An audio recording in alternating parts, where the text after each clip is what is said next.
का अधिकार के लिए यहाँ पे धरने पे बैठे थे, तो पुलिस के आर्मी लोग यहाँ पे हम लोग को गिरफ्तार कर लिए हैं।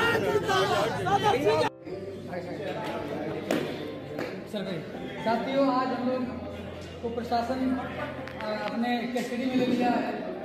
आप सभी को पता है कि विशाल गाजीपुर सपना बोस के साथ साथ पूरे देश में किस प्रकार से अत्याचार हो रहा है, और आज हम लोग को पुलिस प्रशासन अपने हिरासत में लिया हुआ है।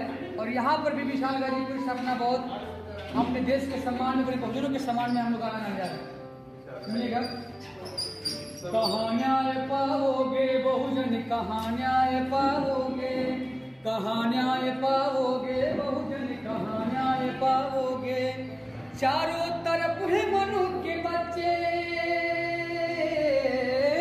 चारों तरफ है मनु के बच्चे, बन के न्याय के दाता बैठे जहाँ जहाँ जाओगे।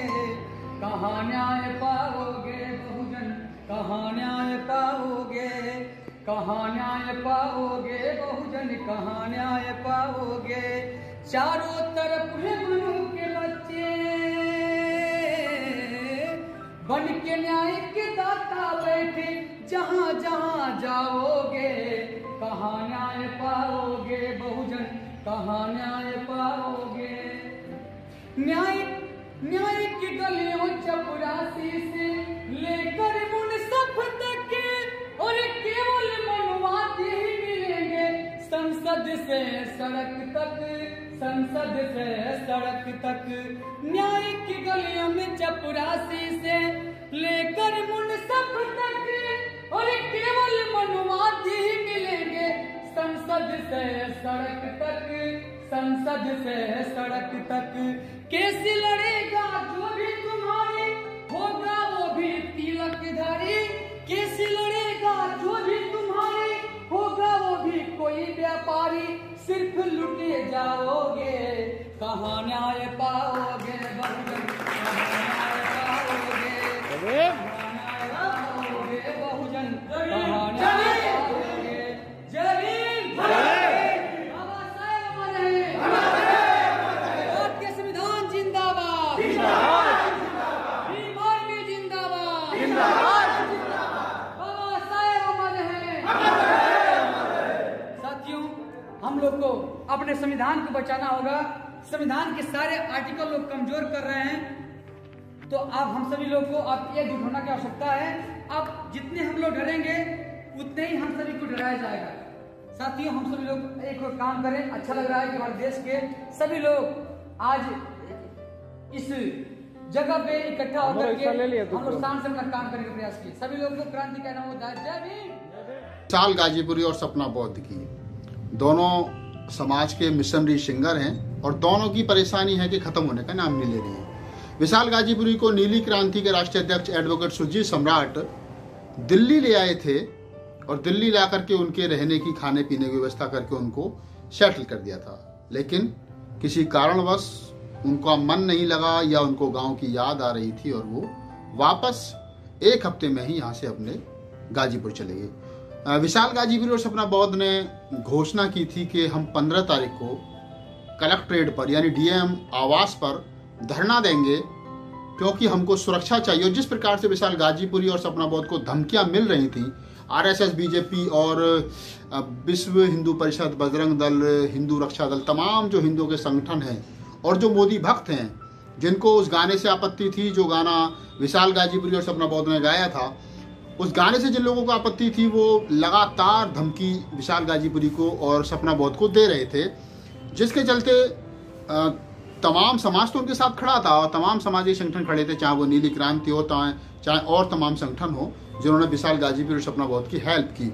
अब उन्होंने घोषणा की थी कि हम डीएम आवास पर धरना देंगे 15 तारीख की, यानी कि आज के दिन, आज 15 तारीख और आज के दिन उन्होंने घोषणा की थी कि हम धरना देंगे डीएम आवास पर कि डीएम साहब हमें सुरक्षा मुहैया कराएं। लेकिन ये तो वही बात हो गई कि आप कसाई से उम्मीद कर रहे हो कि वो आपकी जान बख्श दे।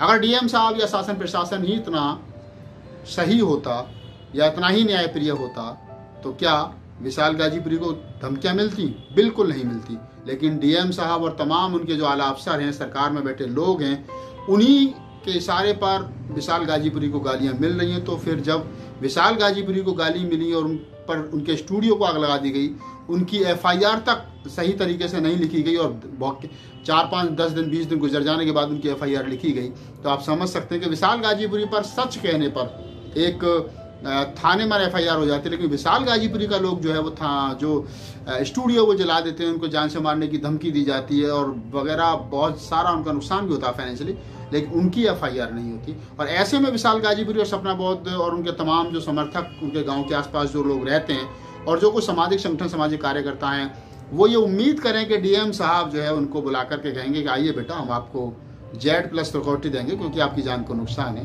तो ये महामूर्ख है, मूर्ख पने का काम है। लेकिन ऐसा उन्होंने किया, उन्होंने कहा कि हम डीएम आवास पर जो कलेक्ट्रेट है वहाँ पर धरना देंगे और अपनी मांग रखेंगे कि कलेक्टर साहब हमें सुरक्षा दें ताकि हमारी जान माल को नुकसान ना हो। ठीक आज वादे के अनुसार विशाल गाजीपुर और सपना बौद्ध और उनके तमाम साथी वहाँ पहुँचे और जब वो धरना दे रहे थे तो डीएम साहब और उनके जो प्रशासन और उनके जो आला अफसर थे वो बाहर निकल करके आए और उन्होंने विशाल गाजीपुरी और सपना बौद्ध को वहाँ से उठाया, एक बस में भरा और एक वैकल्पिक जेल में डाल दिया, यानी कि काम चलाओ जो जेल बना देते हैं उसमें उनको फिलहाल डाल रखा। विशाल गाजीपुरी ने लाइव अपने फेसबुक प्रोफाइल पर आकर के इसकी जानकारी दी है कि हमको गिरफ्तार कर लिया गया और ये हमको उम्मीद भी थी। जब विशाल गाजीपुरी ने ये कहा था कि मैं 15 तारीख को डीएम आवास पर धरना दूंगा और कहूँगा कि मुझे सुरक्षा दी जाए, तो हमें तब भी ये उम्मीद थी कि इनको सुरक्षा नहीं मिलेगी बल्कि इनको उल्टा गिरफ्तार कर लिया जाएगा और वैसा ही जैसी उम्मीद थी वैसा ही हुआ भी है।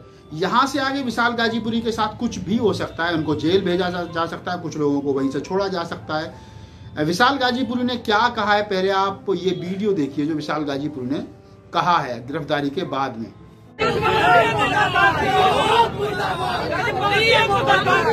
जी साथियों, यहाँ पे हम लोग अपने हक अधिकार के लिए यहाँ पे धरने पे बैठे थे तो पुलिस के आर्मी लोग यहाँ पे हम लोग को गिरफ्तार कर लिए हैं।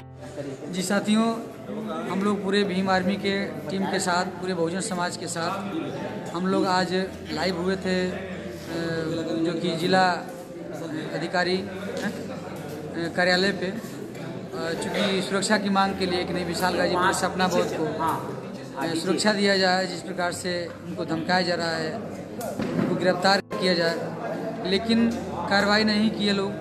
हम लोग वहाँ पे धरना प्रदर्शन में बैठे हुए थे तो पुलिस प्रशासन लोग कार्रवाई ना करके बल्कि हम सभी लोग को गिरफ्तार कर लिया गया है। आज हम लोग गाजीपुर के ये जेल में हैं, जो कि बाकी हमारे साथ पूरे भीम आर्मी की टीम, हमारी माताएं बहनें सभी लोगों को गिरफ्तार किया गया। बाकी आप लोग देख सकते हैं जब जब योगी जी और मोदी जी अपने आप कमज़ोर समझते हैं तो अपने जो पुलिस प्रशासन को आगे करते हैं।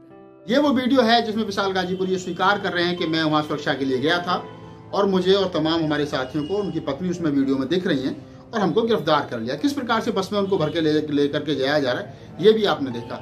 अब यहाँ से आगे क्या हो सकता है ये बड़ी बात है। यहाँ से आगे विशाल गाजीपुरी और सपना बौद्ध को, क्योंकि उन्होंने इस प्रकार का गाना गाया है, उनको जेल भेजा जा सकता है।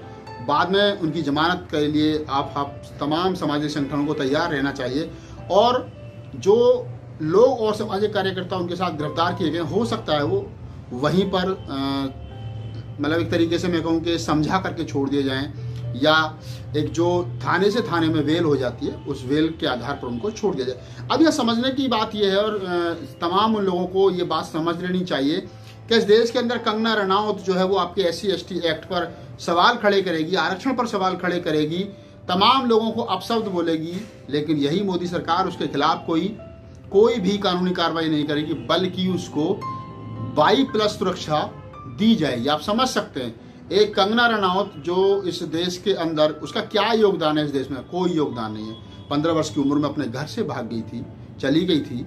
मैं किसी पर व्यक्तिगत टिप्पणी नहीं कर रहा हूँ, लेकिन कंगना रनौत को मैं यहाँ इसलिए जोड़ करके आप लोगों को बता रहा हूँ कि एक तरफ दलित समाज की बेटी है सपना बौद्ध, जिसने एक गाना गाया कि आया देश विक्रेता, और एक तरफ ठाकुर समाज की वो महिला है जिसने आपके संविधान पर उंगली उठाई, संवैधानिक अधिकारों पर उंगली उठाई, आरक्षण पर उंगली उठाई, और तो और उसने आरक्षण के जनक बाबा साहब डॉक्टर BR अम्बेडकर, साहू फूले की विचारधारा पर उंगली उठाई।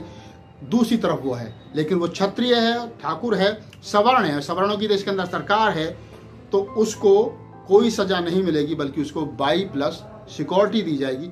दूसरी तरफ सपना बौद्ध है, जो 20 साल की लड़की है, जिसके हस्बैंड विशाल गाजीपुरी है, दोनों ने एक गाना गाया था और हर आदमी को अपनी बात रखने का अधिकार है, तो उनको गिरफ्तार कर लिया गया, उनका स्टूडियो जलाया गया, उनकी FIR तक नहीं हुई। ये तमाम वो सिस्टम है, ये वो मनुवादी सिस्टम है जिसको हर नागरिक को समझना चाहिए। तमाम अम्बेडकरवादी लोगों को, बुद्धिजीवी लोगों को समझना चाहिए कि अगर आप SC ST OBC और माइनॉरिटी हैं तो आपके खिलाफ तमाम वो धाराएं लगेंगी, आपको हर प्रकार से प्रताड़ित किया जाएगा, और आप अगर सच भी बोलेंगे तो सच बोलने की सजा भी आपको दी जाएगी। और अगर आप सवर्ण हैं, आप 15% हैं, ब्राह्मण हैं, क्षत्रिय हैं, वैसे हैं, तो आपको अपनी मनमानी करने की खुली छूट है। आपका कोई कुछ नहीं बिगाड़ सकता है, ये देश का संविधान कुछ नहीं बिगाड़ सकता है, शासन प्रशासन कुछ नहीं बिगाड़ सकता है, क्योंकि सरकार इस देश के अंदर सवर्णों की है और हिंदू मानसिकता जो रखते हैं उन लोगों की सरकार है। अब मैं यहाँ पर एक बात और अपने दर्शकों के साथ चलते चलते कर लेता हूँ कि विशाल गाजीपुरी के साथ जो आज घटना घटी है, विशाल गाजीपुरी दिल्ली में आ गए थे, वो चाहते तो यहाँ रह करके 5, 4, 6 महीने सुरक्षित रह करके अपनी लड़ाई को लड़ सकते थे, लेकिन न जाने कौन से वो लोग थे जो विशाल गाजीपुरी को लेकर के दोबारा गाजीपुर गए और उन्होंने इस प्रकार से इसको मामले को दोबारा विशाल गाजीपुरी के जो जीवन है उसको दोबारा कष्ट में डाल दिया है।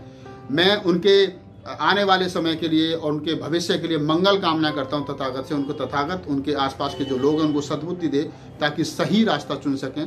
क्योंकि मेरा अपना मानना है कि जब सामने दुश्मन ज़्यादा ताकतवर हो तो हमको लड़ाई दिमाग से लड़नी चाहिए, ताकत से नहीं। और दिमाग से लड़ेंगे तो जीत जाएंगे और ताकत से लड़ेंगे तो हार जाएंगे, क्योंकि हमसे सामने वाला ज़्यादा ताकतवर है।